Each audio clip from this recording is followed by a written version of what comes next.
So today I want to speak about an interesting concept. The concept goes as follows, that there are three very, very, very simple but very important concepts. Um, there are three ways a person can live life, and it's sort of the chesed gvura tiferes idea. Um, so when it's just using kind of modern language, the first and idealistic way to live life is constructively. Now, constructively ultimately means to do the will of Hashem. It says that famous story that the son of Shem, what was his name? I think it was maybe Chobam. He took over after Shlema, and Shlema was a very big taxer of people. He had a lot of projects. And people came to him and they said, we want less tax. So he came to the wise men and they said, yeah, listen to them, say less tax. And he came to his buddies and they said to him, no, tell them that my father taxed you this much, I'm going to tax you that much, like be a strong, tough guy. So what ended up happening is the people rebelled and he lost 10 tribes out of a 12-tribe kingdom.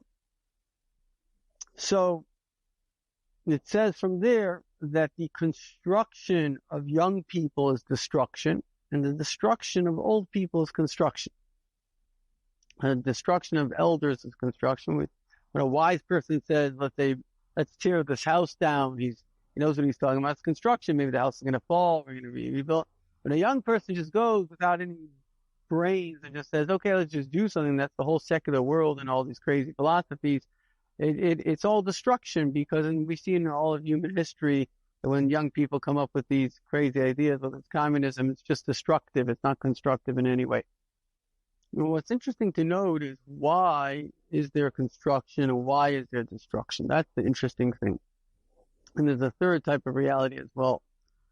So the real reason there's construction is because a person is constructive. They care. I think the essence of love is caring. Say, where do you find constructiveness most? In a family setting. Parents are very constructive to their children, at least if they're healthy. Why? Because they care. They want their children to grow, to develop. They care. A Rebbe is very constructive. And the ultimate is Hashem. Hashem is very constructive. Everything he's saying in the Torah is coming from a place of love. And that's why the ultimate construction in life is to kind of remove ourselves a little bit from the equation, because in ourselves, we have two other elements. Of course, we all have a constructive element to us, but it may not be the most developed element, because we know we have an element of the Yetzer Hara, we have an element of the animal soul. And the next is the element of destruction. Now, where does destruction come from? So we've said this before, important to mention, destruction comes from the, basically jealousy. So you have people, whether it's officially, all these people always, like Hitler, they're very, very passionate about the evil that everybody else is doing. And they're the ones that have to destroy evil. But really, if all a person can see in someone else's evil is because they themselves are seeking to be destructive. You look at this, a terrorist in Iran, all they can see, in some extent Russia also, they're so busy seeing everybody else's evil, and they're incapable of seeing their own evil. And this is kind of a psychological problem that happens to people, comes from fear.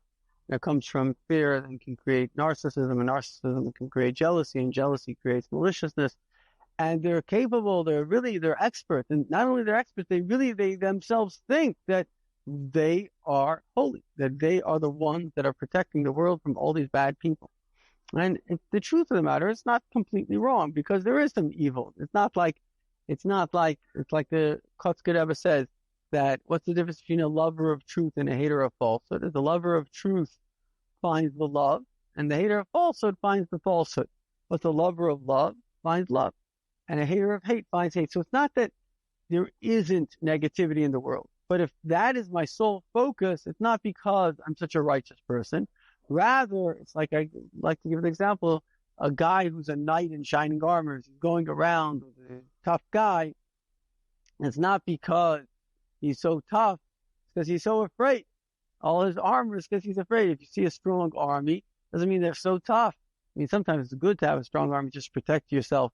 But if people are certainly aggressive, a bully is not a tough person. He's really an afraid person. And because he's afraid, he's created this toughness to try to protect himself. And part of that toughness is an illusion of greatness and power. And he has this need to be the best and the strongest. And it's like mirror, mirror on the wall. Who's the fairest one of all? You have to be the best.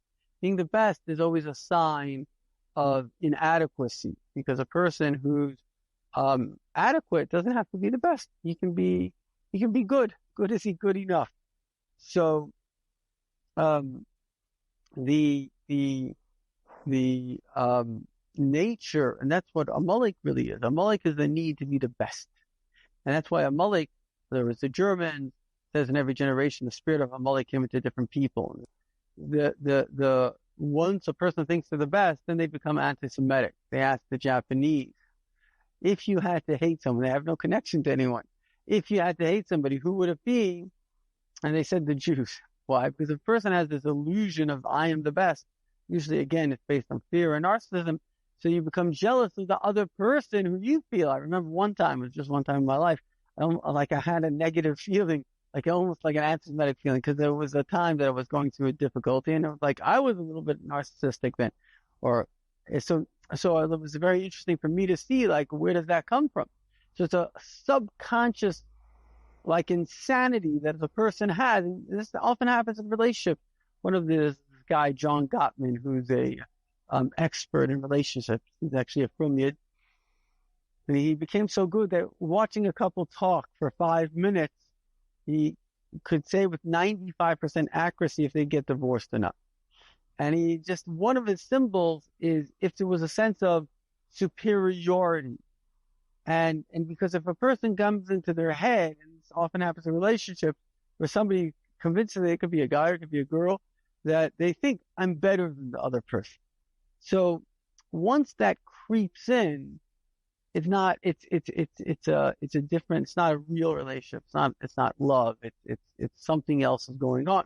And so what's interesting is in life, not only is there a bond of love, which comes from humility, and even higher than that is the bond of conviction, which is similar to love, the caring. Sometimes love can be just, like a puppy love, just like children, they love, but it does have some humility, some beauty to it. The higher love is more like love, which I'm commanded to do. It's a duty. It's my obligation to serve Hashem. That's when you really get to the highest point, because then you're doing it, like famous story where a person came to the Alter Rebbe, and he was very, very kind. And the Alter Rebbe said to him, you can't be kind because you're kind. You have to be kind because Hashem said, and he fainted. And afterwards they said, is there such a difference? They said, I realized there's a bird. The bird is called a chasida. And this bird is kind. Why is he kind? He's kind because his nature is kind. So I realized that I was just following my nature. But ultimately, only when a person, let's say, has a mashpia and they follow Hashem, then you're really kind, because then you're even going beyond your own self. The same person that's kind is the same person that's cruel. Why? Because the emotion is kind. The emotion can also be, in a bad scenario, this narcissism which turns to jealousy, which turns to maliciousness.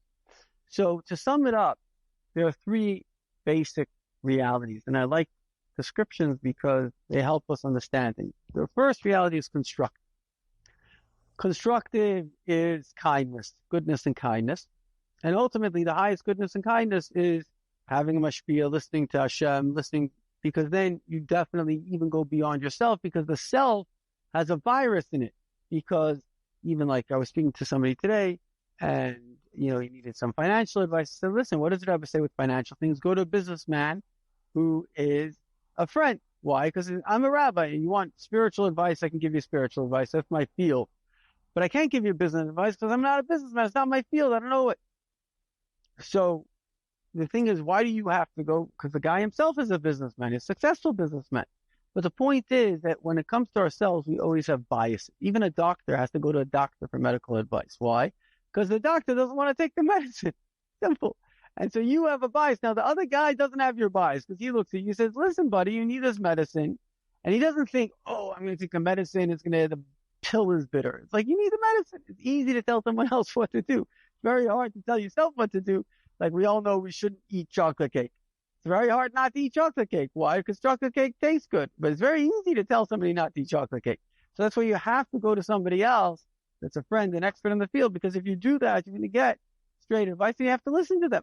90% of our problems is we don't ask for the advice and we don't listen to the advice that we get. Very simple. People just ask. You know that the Rebbe, last Sikha, Tav Shem Am Ches, the Rebbe said that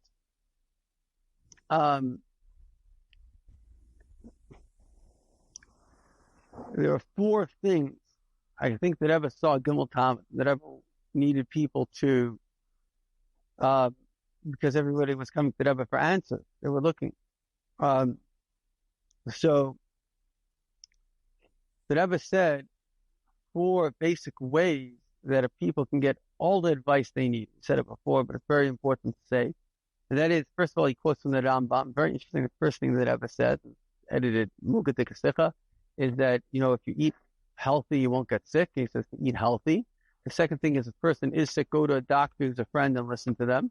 And the third thing is, it's very important today, the worst thing for medicine is Google. Because people became their own doctors. Meanwhile, they don't understand. You go to a doctor, most of the times they'll say it's not a problem. Because they really know.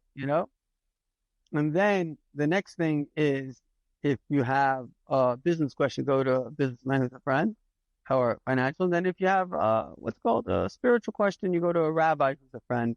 And that's the system. Simple system. If you have this, you cover everything. There's nothing left to cover. Eating healthy, health, wealth, and life. You got the whole thing set up. And those people that do it, I see it very clearly. I have a brother who's very successful in life. I said to him, Shmuley, how come you're so successful? He says, make yourself a rabbi and have no more doubt. So if we have humility, it's not an easy thing. If you have the humility to do it, we will be successful people. Last but not least, so we said there's constructive. Constructive is basic goodness and kindness, as well as going to mashpia, knowing what the Torah says in every situation, because that's the right thing to do. The second thing is destructive. And that is, unfortunately, the problem with destructive is people that don't know. Just in Syria, over 500,000 people, one country. Iraq was basically stable. What they did, the terrible, terrible, evil. He basically created ISIS. And what went on in Libya till this very day, a horrific civil war. In Yemen, horrific civil war.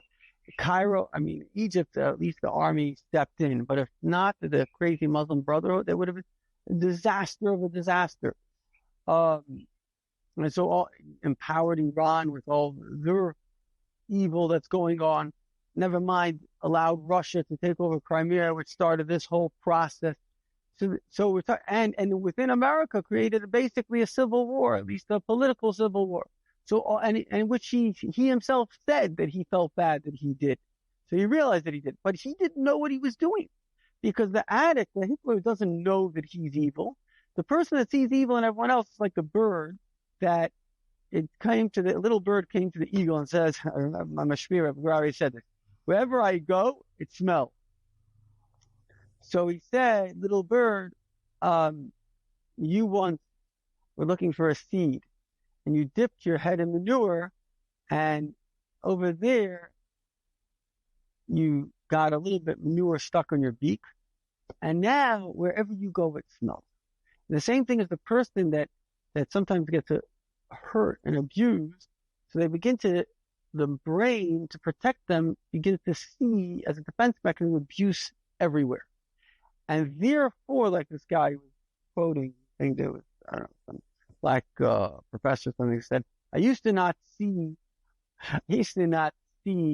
racism. And then I started to look for it, and I saw it everywhere. Sure, whatever you're going to look for, you're going to see everywhere. If I'm an architect and I look for architecture, I'll see it everywhere. But the point is that if a person puts their head into the garbage, that's what they're going to, if they're a garbage collector, they're going to see garbage everywhere. So it's not to say that there isn't some problem, but the basic idea of life is to love and to grow and to be constructive. And those people that their sum total of life is destructive, like the terrorists, they are evil people. And then in conclusion, the third thing, which is interesting that people have to realize, is that there's another kind of reality in this world, and that is the reality of exchange. So a lot of things in life they're neither constructive or destructive. It's just an exchange. So you go to the store, you buy apple juice, and you give them $2. So that guy doesn't like you, and you don't like him. He wants your money, and you want his apple juice. It's very simple. They call it B2B, business to business. No business is looking to spend money, and nobody's looking to give money in this context. You don't know him, and he doesn't know you, right? Why are you doing it? You're exchanging. Now, exchange is actually very, very important. It says in the Torah, if not for greed, people wouldn't get married, they wouldn't build homes. Business is very good. It's very good that people want money. People want fame, because there are certain people that God has given talent in order how to do it. Most of the people that are jealous of rich people, they don't know how to do it. If they could, they would do it themselves. They just want to steal the money. But I myself, I actually, the Rebbe says that being rich comes from drive. It's not like I'm not an idiot. I'm not so driven for money. They're more driven for it. It's not like they're that, if you see them, they're not that intelligent. But some of them actually do have great skill sets in management of people. I have a friend, I remember before he made his company, he told me about his company. And I think I mentioned it. Right now he has 200 employees. Now 200 employees means that every month he's got to press a button paying $1 million. You know what kind of a heart you have to have? And you don't even know with that $1 million. He has to pay for advertisement every year $300,000 just on advertisement. $300,000 for every appointment to get a client cost him $1,000 per appointment. So you have to have a tremendous, you got to hire 3 people on marketing. You have to have a tremendous, what we call shoulders. You have to broad shoulders and ability to deal with a lot of people and a lot of stuff. Yeah, the government wants your money. Your wife wants your money. Your shul wants your money. Everybody wants your money now. Nobody has compassion on the wealthy person. No one says, oh, Shem, you got so many issues on your head. Let me give you some, right? It doesn't happen. Right? What did they say? The famous story was that there were 2 brothers, that one was wealthy, one was poor. The wealthy one came to give a bushel of wheat to the poor brother because the poor brother needed the wheat. The wealthy one didn't have children. The poor brother felt bad for him, so he came to give him a bushel of wheat. So, and then one night they met, and they realized that they were giving each other a bushel of wheat, and that was the place. So the Beis Hamikdash, Shem said, I want the Beis Hamikdash on this mountain, place of love. And they say as a joke, that there were 2 brothers, and every night they stole a bushel of wheat from each other, and they came one night and they met. Shem said, this is where the Knesset will be. The point is that exchange is not a bad thing, but we have to see it for what it is. It's an exchange. It's not love. And that is a necessary part of life. In fact, even in relationships, the Rambam says relationship is basically a marriage. Now, obviously, a marriage should be a place of giving and idealism, but it's also a place of exchange. The world can't function without exchange. And so a child receives, and a child wants the whole world to be idealistic, but that's more like a receiver. The goal of life is not that you should be a receiver, that you should be a giver.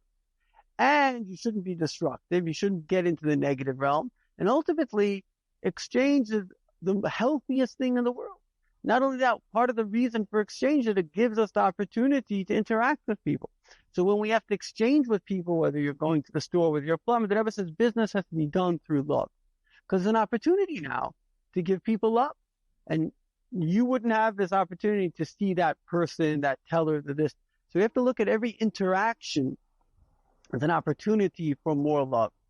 And if we look at the world in such a way as an opportunity for more love. And this is the secret to life. L'chaim v'levecha.